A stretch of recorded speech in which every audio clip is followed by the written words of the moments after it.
much we need to say. I'll leave you all. You don't wake up the phone. When he boxes Tommy, Eddie Hall won't want to fight. I'll go in there and expect to box and do the best that I can. And if I do that, I only see it going one way. Over 100 pounds of weight. But don't forget, at the end of the day, I know people say, oh, you couldn't knock KSI out. KSI wouldn't stand and fight. KSI was flapping all over the ring like a bird. He wouldn't stand still. Boxing pros are tearing into Eddie Hall after the sparring knockout, and the reaction is savage. They are saying this proves he is not ready for real boxing pressure and calling out his lack of fundamentals. The hype is fading fast and doubt is now fully surrounding his chances against Tommy Fury.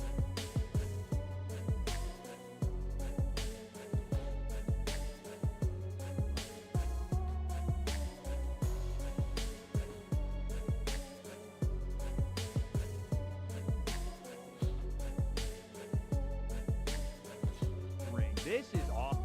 I mean, there's just no way to spin it. Eddie Hall is in deep, deep trouble unless he can land a miracle punch. I've been saying it now for months, but I'm starting to see more and more that it is far more unlikely that he lands said punch than does. And Wade Plemons does not hold back at all here, calling Eddie's sparring abysmal and openly questioning his entire training setup.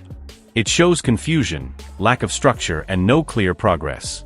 The boxing world is now openly doubting his preparation, and confidence is dropping fast ahead of the Tommy Fury fight.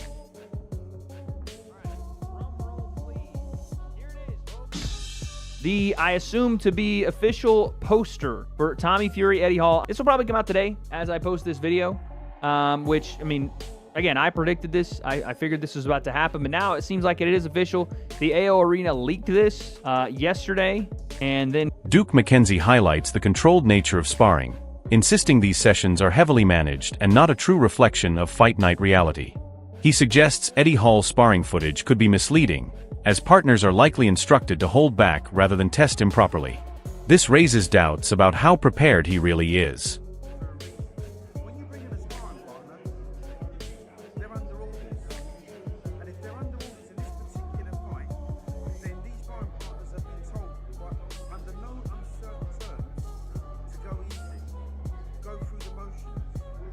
Eddie Hall opens up about the emotional tension behind the situation, admitting that loyalty and personal conflict have fueled his aggression.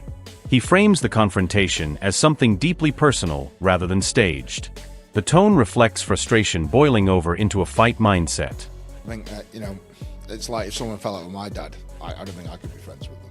You know, if someone said something bad or fell out with my dad, I'd probably want to hurt them as well. So here we are. Simon Jordan frames the event as entertainment first, acknowledging the danger while still embracing the spectacle. He openly admits he would not step in the ring himself, yet still welcomes the drama and tension it brings. His tone reflects the wider boxing world's mix of criticism and curiosity. Terminal, won't it? If it's a good, fun event and you take it for what it is, I mean, I wouldn't want to be in it. You know, I wouldn't want to be across the ring from this fella. But notwithstanding, I'm quite happy for Tommy Fury to get a punch in the face. Tommy Fury confidently targets Eddie Hall's perceived weakness, stressing that physical strength does not protect the chin in boxing. He suggests the fight will expose gaps in Eddie's defensive skills. The message is clear. He believes skill will override size and power. You're right. I mean, Eddie's got muscles all over his body, but you can't put muscles on chins.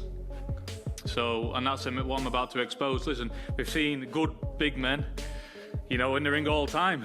But what's different, the muscles can't get on the chin, and I'm looking to find that chin. So Derek Chisora reinforces the gap between sparring success and real fight performance, dismissing gym knockouts as irrelevant.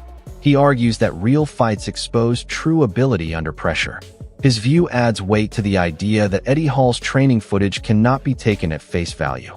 So the guy you knocked out in sparring, he's understanding, okay, I did this silly move, that's how I got knocked out. So I'm gonna have to stop doing these silly moves so I don't get knocked out. So when people come out and say, oh, I've knocked out in sparring, I stopped doing sparring, but... The Wade Plemons lays it out brutally, making it clear he sees Tommy Fury taking over once the early chaos settles. He highlights Eddie Hall's raw strength, but exposes his lack of boxing fundamentals and ring craft. The comparison to the Thor fight reinforces the idea that technical boxers have already found success against him. Even though Tommy is an elite, The expectation is that skill and structure should be enough to control the fight.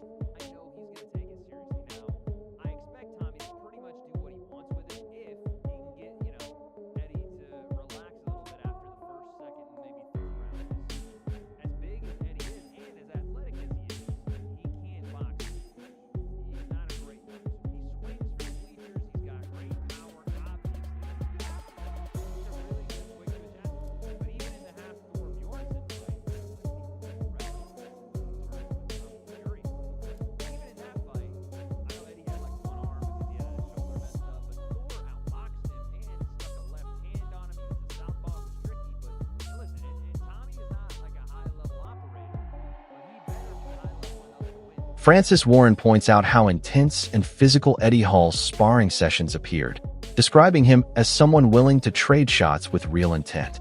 He respects the effort and belief Eddie brings into the gym, suggesting he is not just turning up for show. However, he still anchors it back to the reality that sparring intensity does not always translate into fight night success against seasoned boxers. His ability to go in there and believe that he can go and mix it with these guys. This is sparring at the end of the day, but I know for a fact that both guys appreciated each other's work. Frank Warren focuses on the business reality behind the fight, openly admitting the massive financial pull is a major factor. He sees it as a win-win situation where attention, money, and opportunity all collide. While he supports the matchup, the underlying message is that this is as much about spectacle and career growth as it is about pure sport.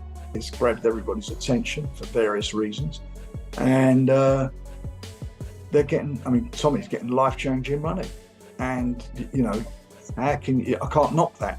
You're in the ring. It's a dangerous place to be, and my job is if I see a fight that I feel he can win and I'll put him into it, then I'll do that, and it gets him further up the ladder. Not only do I think he can win it, I think obviously this is a high-profile fight, but he's getting a truckload of money for it. So, it ticks all the boxes. Vidal Riley gives a measured take, leaning clearly towards Tommy Fury due to his boxing background and experience. He acknowledges Eddie Hall's size and unpredictability, but still frames Tommy as the logical favorite. The tone suggests a mismatch on paper, yet he admits the fight still carries entertainment value and commercial appeal. I mean, Eddie, when I sparred Eddie, he was 140 kg. I don't know how much he's gonna have to be for Tommy, but Tommy should win, innit? Like, he should win. But Eddie Hall, who knows?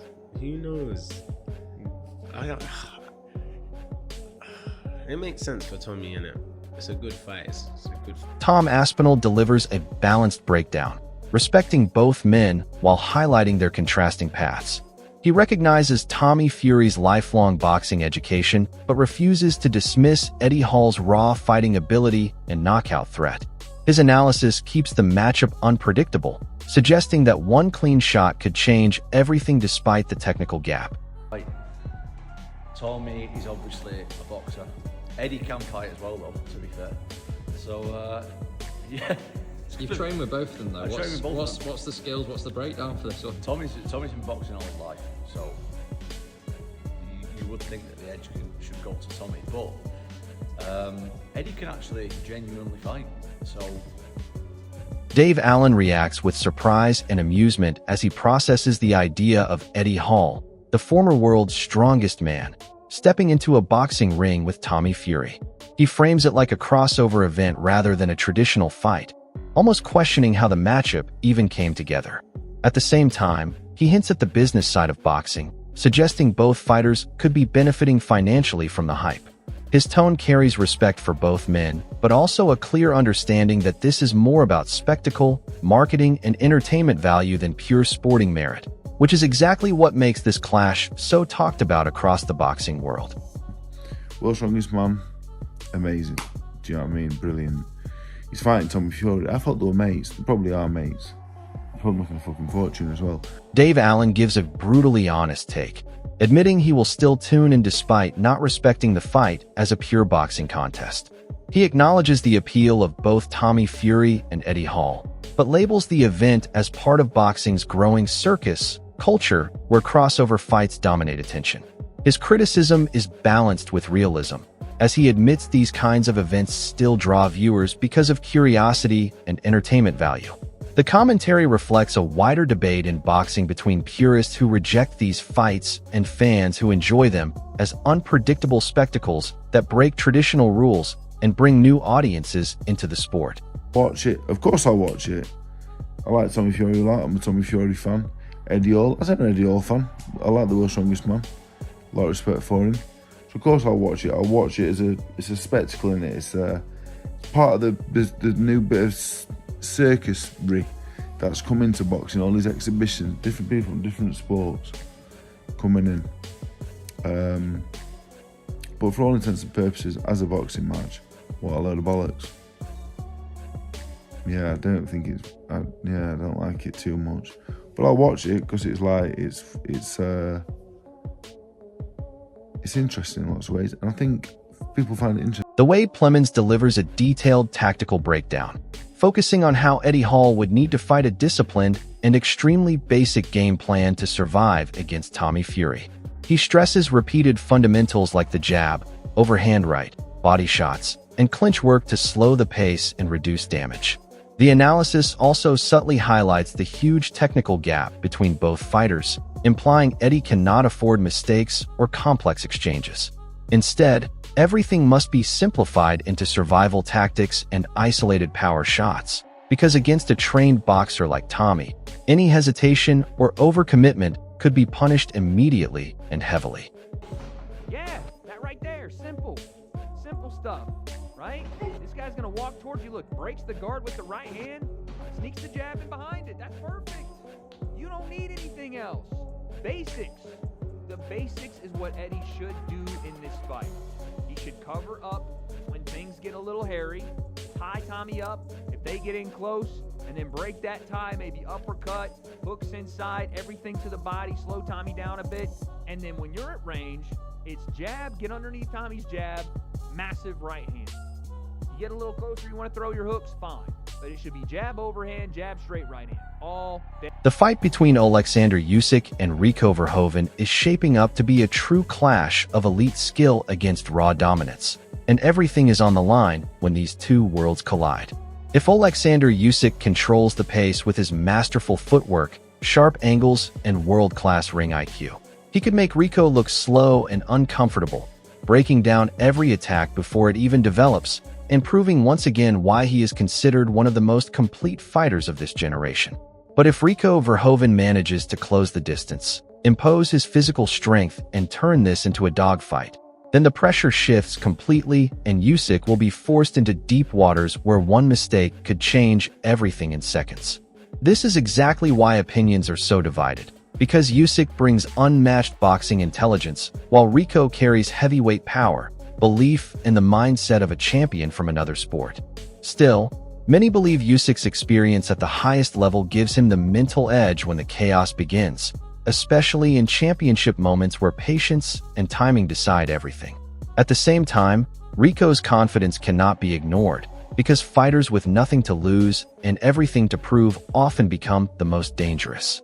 In the end, this is not just about skills or records, it is about legacy and pride, and whether Usyk continues his dominance or Rico shocks the world in one of the biggest upsets in combat sports history. Either way, the boxing world will stop and watch. So drop your prediction in the comments, like the video, and subscribe for more breakdowns like this.